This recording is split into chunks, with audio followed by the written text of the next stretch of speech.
Assalamu alaikum wa rahmatullahi wa barakatuh. Kano kabadde katubuuse naye mmaze ne nkafuna. Yesterday but one, Bobi Wine nga ali mu district ya Rukunjiri. A lot happened, however much the mainstream media didn't give attention to what happened in Rukunjiri. Kurali ya Bobi Wine nga ali mu Rukunjiri. Wenasoso kulaba ku mundu zikakagama nga abajasi balinganga abazze okulwanyisa omutujju.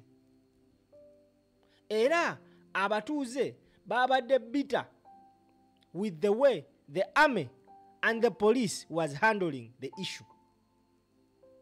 Nalabye ow'amagye ng'akutte mundu ennene ze nakomazira bali mu filimu za Schwarzenegger. Eyo wakadaala nendaba abalala nga balina zino eziriko akajegerezo twalaba mu Commando, Rambo, First Blood. Naye tugamba bannaye, what is going on in Uganda? Are we at war or something else? Era abatuuze b'e Rukunjiri babadde banyiivu nnyo, ekyabaleetedde n'okutandika ovumirira engeri amagye gye geeyisaamu mu district y'e Rukunjiri. Njagala olabe ekyabaddeyo ate tukomewo tovaawo. Yes, it's not a war. They cannot. The DPC is chasing them away to tell them. Why? This is their country. They have a right to be in their country. These are citizens. These are the citizens of Rukunjiri district. Is this a war? Is this a battlefield? These are army officers holding a trigger, pointing guns at people's children. What if there comes a mess and you shoot people? Exactly.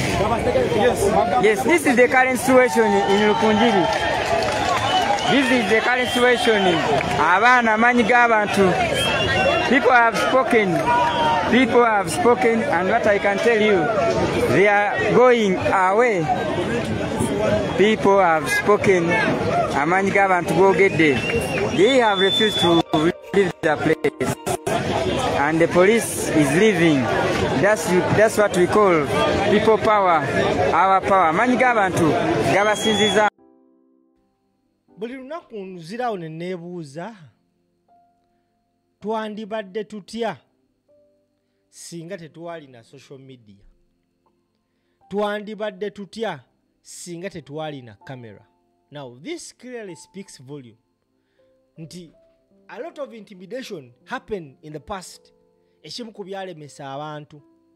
This time round abantu bagambye newankubadde mulina amamundu tetugenda vaawo, era babadde waawo ne bayimirira waawo, amagye ne gajja n'emundu ennene ne gamaliriza ne gagenda. This is happening in the western region. Gye tubadde tuwulira eŋŋombo nti bano bajja ku polling station ne babagamba muveewo temugenda londa, nabo ne bagenda. Kati batandise okulaga nti no, enough is enough. Gwe weena alaba vidiyo eno gitambuze. Abantu b'ekyaggo bantumye bategeeza nti omukulembeze naku z'omwezi nga 25 agenda beera mutaka mu capital city y'essaza lya Ssaabasajja Kabaka ery'Ekyaggwe Mukono. Gwe ssebo bannya bandaba eyo wiiki tegenda kwerabirwa mu byafaayo by'eggwanga Uganda.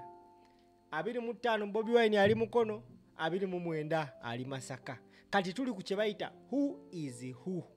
Tambuza video.